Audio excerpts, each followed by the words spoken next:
strict rules, like you don't want the natives getting access to guns if you're in an African colony or in India or something like that. But the British people at home had a pretty strong right to be armed prior to, I think it was 1921 or 22, immediate aftermath of World War I. And again, it was connected to the war. They essentially used, they were motivated by the fear of, number one, Irish rebels, and number two, communist revolutionaries in the UK. And so they decided to start passing gun control. That was the beginning of the draconian gun control that the UK has today. In the United States, there's an interesting case. I would recommend anybody interested in this, go look up a book. It's a big, dense book, but it's very good, by a great historian named Alfred McCoy. The book is called Policing America's Empire. And what you find is a lot of authoritarian police state type procedures and things that eventually come home to the United States, a lot of it originated in the US counterinsurgency campaigns in the Philippines at the turn of the last century. And again, things that would have been considered unthinkable to do back home in the lower 48, they do them for generations in the Philippines, and then eventually those practices filter back home.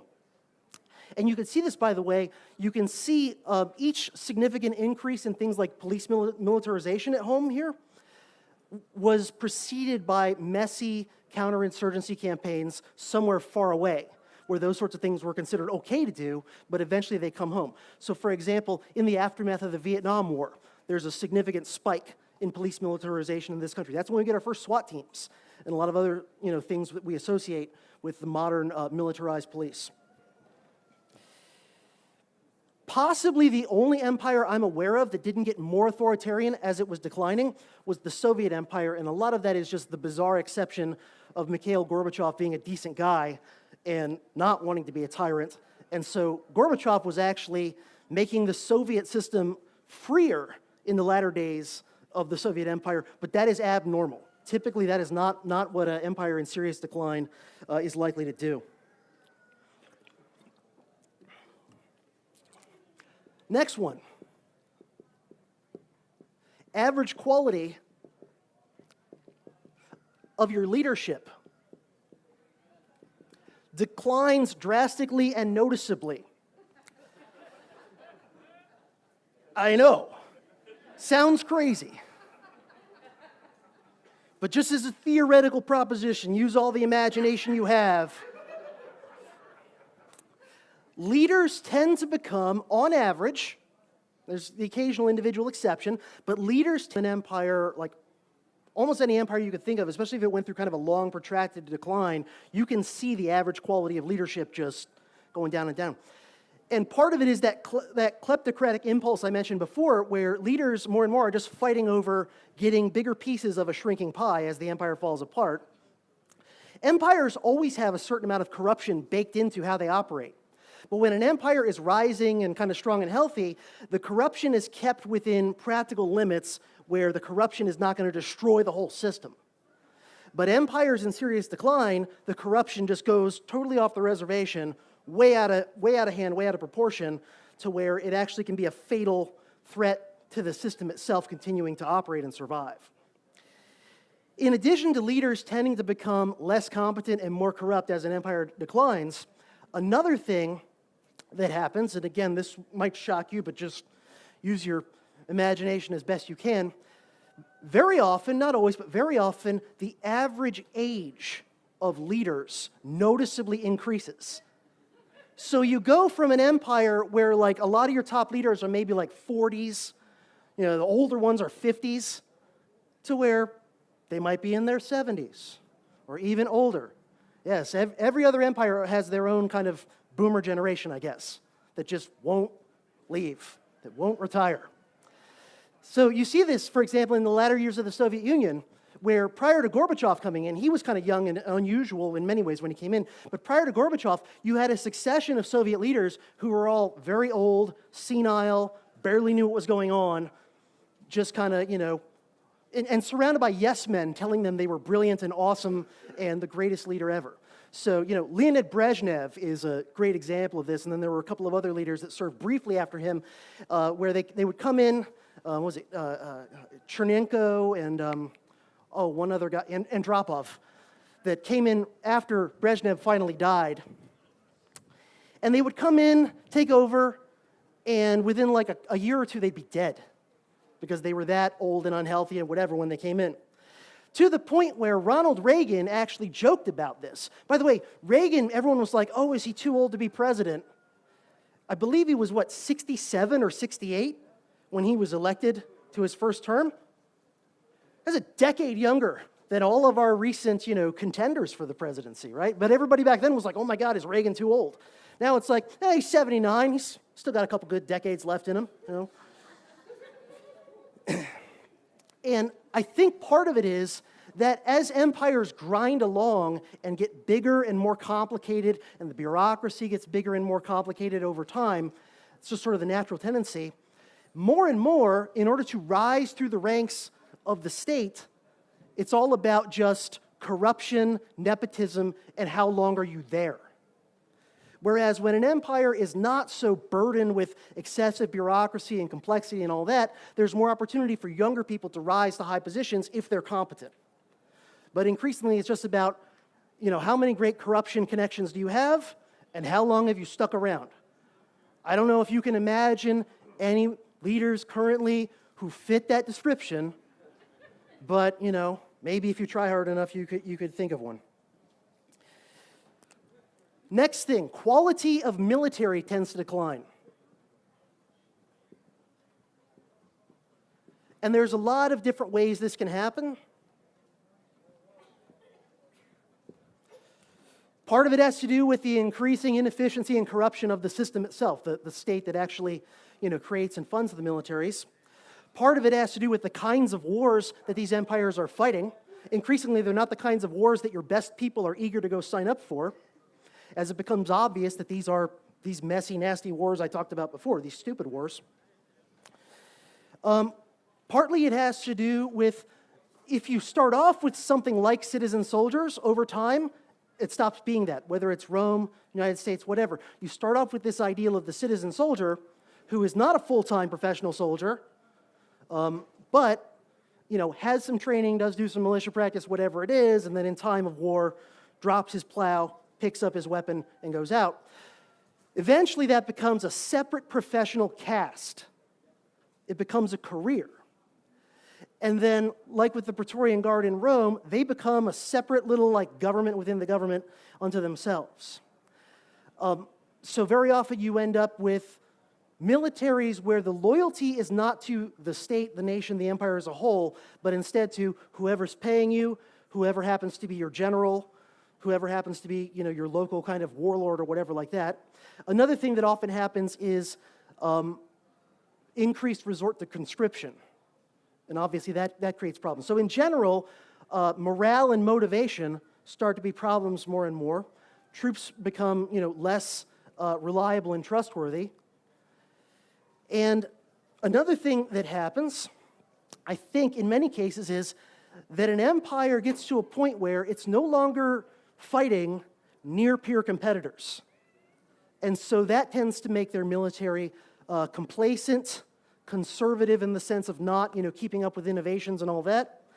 And as with the political leadership, more and more, how do you become a general in a declining empire's military? Less to do with merit and more to do with time served, connections, corruption, politics, etc. So, by the way, there's an interesting meme I've seen going around. It shows General Dwight Eisenhower in his full military getup with all his decorations and everything. And then next to him is, I think it was Petraeus in his military getup. And Petraeus has 10 times as many ribbons and medals and decorations as Dwight Eisenhower. And on the meme, under Eisenhower, it says, won a war. Under Petraeus, it says, lost a war. And then I think the meme said something like, this is what happens in a participation trophy society.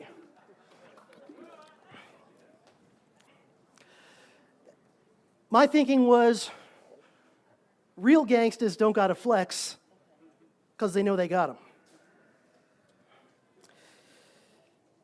Next thing, infrastructure deteriorates.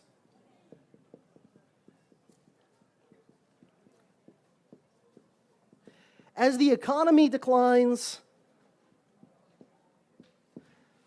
and the fiscal situation becomes more and more of a problem, and there might be hyperinflation, all these sorts of things, one way or another, the infrastructure is not getting properly maintained. Whether it's, the roads, bridges, and aqueducts of the Romans, or whether it's, I don't know, train tracks that run through Ohio. But basically, things just start to degrade. New infrastructure isn't being built as much.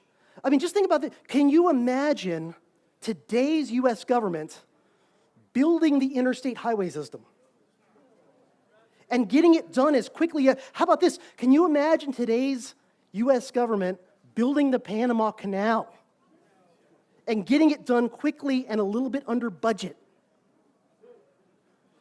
See, I can imagine senile leaders about to keel over a lot easier than I can imagine something like that. That's fantastic. That's, flying pigs. And you see this as well with the Soviet Empire, right? You have things like the Chernobyl meltdown, for example, and other instances of the Soviet infrastructure just falling apart, not being properly maintained, all that sort of stuff in the 1970s and 80s. Next thing I'll mention, culture degenerates, for lack of a better term. And here, I think a big part of the problem that leads to cultural degeneration during a declining empire is those economic motives of a shrinking or stagnant economy, increased inflation, economic instability. They tend to create a high time preference population. People just get incentivized, naturally, logically, to think more in terms of, I'd rather just consume and have a good time now because things just keep getting worse every year. My therapist defined depression as rumination without hope. Whether they admit it explicitly or not, people often can kind of tell when their system, their country, their empire is in decline. And it tends to make more of a high time preference society. And then this then bleeds over into other behaviors, not just economic behaviors, where people increasingly become more about instant gratification rather than about, perhaps sacrificing now for the sake of a better tomorrow. If you think tomorrow's going to be worse no matter what you do, who cares? Have a good time today. And you see this in the elites. As they're being kleptocrats and looting everything, they'll engage in more blatant, conspicuous consumption. And if you've ever watched any of our Hunger Games political or Hollywood events, that's what you're looking at. You're looking at conspicuous consumption. Also, by the way, and I'm not sure why this is, there's an increased tendency for societies in serious decline to have people suddenly get super obsessed with gender and with blurring gender norms and everything. I don't know, if there's a real good explanation for why this is, but it's very common in a declining empire. And I'll try and wrap up as quick as I can here. Increased political crises. And this can be in the form of increased political instability at home, political crises, constitutional crises, governments being overthrown or nearly overthrown, and it also can take the form of increased rebellions out in the provinces, as people who have not been happy in the empire realize the empire is weakening and take their opportunity, as the Irish did, to rebel when their overlords seem to be losing their power and strength.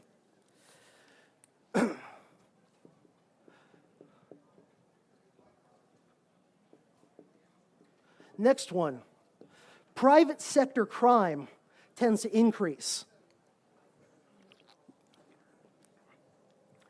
So you have a state that's increasingly being predatory on you by taking more of your taxes, being more authoritarian, all these things. And at the same time, that state is no longer doing as effective of a job as they used to of keeping you safe from bandits and pirates and thieves and whatever. And in an extreme case, this can turn into what they call anarcho-tyranny, which I would argue is what you have, say, in San Francisco, where if some guy comes into your store and walks out with $500 worth of stuff, the authorities won't do anything. But if you use a baseball bat to stop that guy from stealing stuff out of your store, you get in trouble, right? They'll come after you if you miss a few bucks on your taxes, but they're not going to do a good job protecting you when, I don't know, some crazy guy is shooting up your kid's school. And then the last thing I'll mention real quick is just what tends to happen in the aftermath of an empire. It can go a lot of different ways. You can have a full-on collapse into a dark age, as happened to the Romans or the Mycenaean Greeks or others. I don't think that's very likely in today's world unless there's something as drastic as like full-blown nuclear war. But you can end up in the situation where there's a revolution, like, for example, happened to the Tsarist Empire, overthrown by the Bolsheviks. You can end up in a situation where the empire loses its colonies, but the home government remains intact, as, for example, happened to the British. Or you can end up in various combinations like what happened to the Soviets.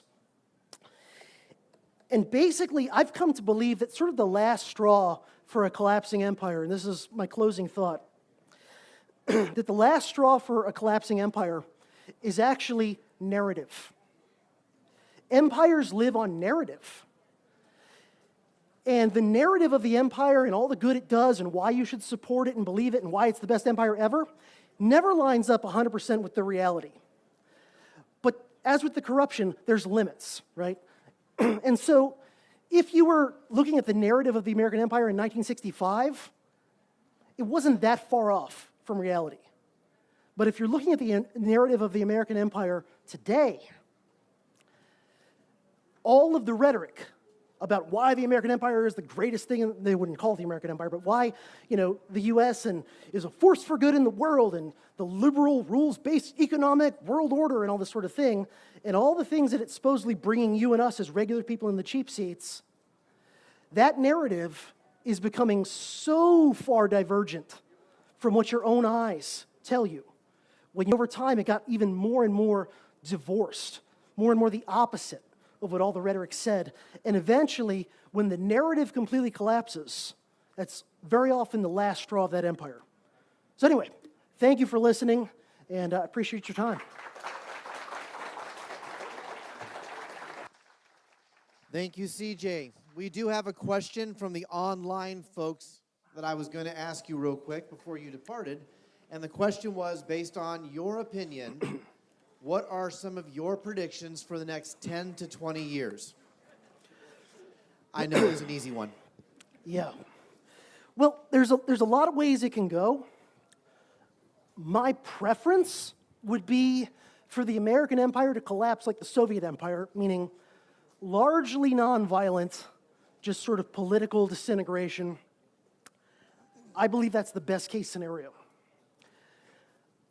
It can go out in a blaze of glory. There are two,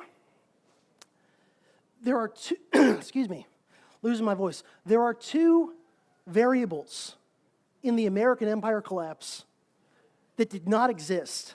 I mean, there's a lot more than two, but two very big ones that are different. One is the world has never been globalized like it is today, and one empire has never dominated the entire world to the extent that the U.S. empire has dominated the world since World War II. So we're in uncharted waters as far as what does that look like when an empire that's that dominant, because the U.S. empire is much more dominant even than the British Empire ever was. What does that mean for how the collapse plays out? I don't know. We're in uncharted waters. And the second one, which is even scarier to me, is we've only ever had one empire collapse since nukes were invented. And that was the Soviet Empire. And when I look at the Soviet Empire collapsing, I go, it is a freaking miracle that no nukes went off as that empire was collapsing, whether on purpose or by accident, right? I mean, it is a miracle no nukes went off anywhere as that thing fell apart. Are we going to be lucky enough to have a second nuclear superpower empire fall apart with no nukes going off? Given our current leaders and their reckless hubris and their stupid aggression and interventionism, including trying to provoke a nuclear two-front World War III, as far as I can tell, that's what they're trying to do, I don't know. So I'm not saying nuclear World War III is super likely, but I'm saying it's a possible outcome. political, just deep fragmentation, probably your best outcome. Currently, I don't see anybody in a high position of power who could be a Gorbachev figure who could kind of preside over a relatively peaceful and orderly, collapse of this thing. So, yeah, I don't know. And for who's presenting here, they're doing all these very practical nuts and bolts things. They're teaching you homesteading stuff, self-defense, excuse me, all that kind of stuff. Listen to those people. I'm giving you the egghead, big picture, kind of like what to expect when your empire's collapsing. What do you do about it? I don't know. I don't know. Good luck. Good luck.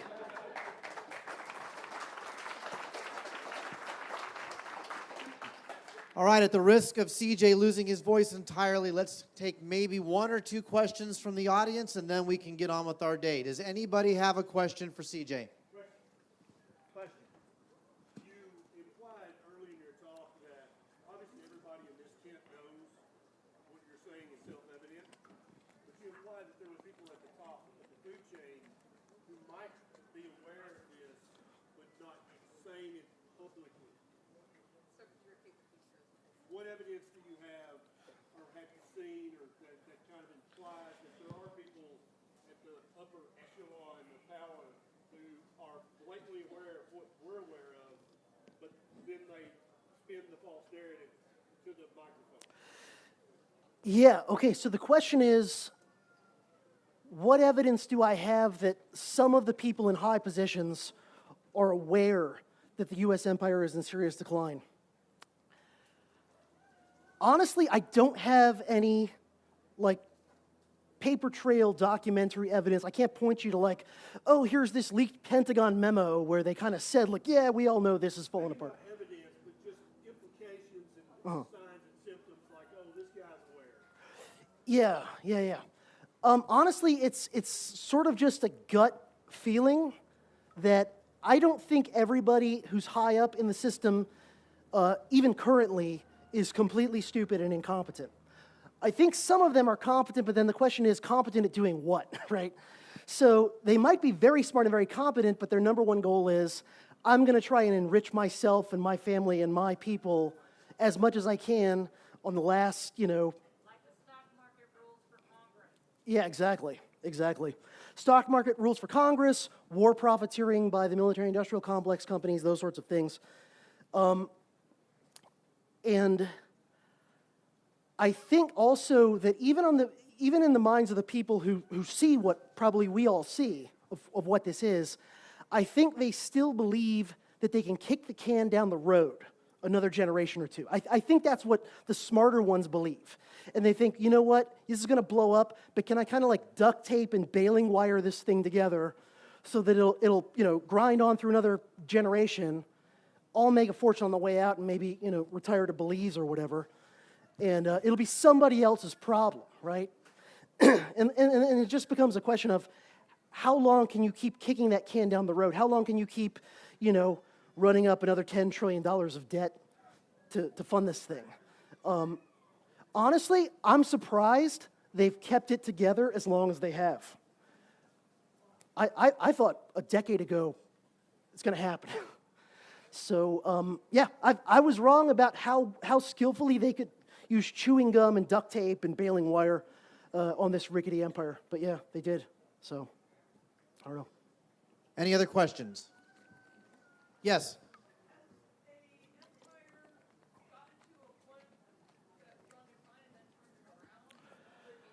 The question is, has there been an empire in decline that has turned the ship around successfully? Only in a very short-term sense. I've never seen one that did it long-term. And my proof for that is that no empire has ever lasted forever. And it also depends on what you mean by turn it around. So one example I didn't dig into here is Diocletian, a late Roman emperor around 300 AD. Diocletian wanted to make Rome great again. He succeeded in terms of holding the Roman state together and in some ways strengthening the state. But in doing so, he inflicted so much economic damage on the empire and ratcheted up the authoritarianism so much that I would argue in the long run, he helped to speed up the decline, even though in the short run, he kind of made the state strong again. And Diocletian, by the way, interesting figure. He was the first Roman Empire to say he wanted to be called by the title of Dominus, which is Latin for Lord. It is the title that slaves would use to address their master. Example of increased authoritarianism even on the symbolic side. So, yeah. Now, there have been empires that have sort of bounced back, but they bounce back in a different form where they're not the same thing. So, for example, you can look at the Persian Empire, the ancient Persian Empire, or the ancient Chinese Empire. Both of those kind of rose and fell multiple times, but when they would rise again, it was a different dynasty. And it wasn't really the same thing, even though it might be a lot of the same territory and some of the same, culture and things like that. So, yeah, or another example would be, Alexander and the Macedonians taking over Greece after kind of Golden Age Hellenic Greece had declined and fallen apart. So, yeah. All right. Thank you, CJ. Everyone give him a big round of applause.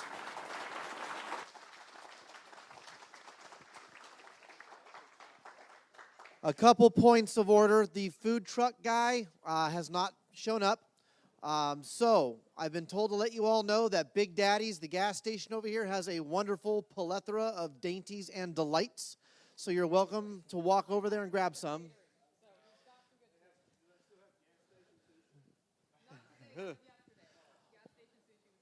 Let me mention a couple more of the vendors, one of which is a food vendor, Grumpy Acres Farm, all the way at the end. Remember, you have to go there and spend as much as you can because it's their job to keep track, and we're giving away another EMP shield based on who spends the most. Basically, we're trying to overwhelm them. It's kind of a practical joke from Life Done Free and Spags Unfiltered towards them. So don't miss out on Grumpy Acres Farm. You have Refuge Medical with wound care buckets, one of which is being given away in the same opportunity drawing that the EMP shields are being given away in. So remember, $10 a ticket or 3 for $20. Go over to the 3 for $25 Live Free in Tennessee tent over here. Go get your tickets. Make sure you turn them in. We're going to reconvene at 1 o'clock. 1:10. Let's give them 1:10. So come back in your seats, butts in seats, and we'll get on with the show. Thank you very much.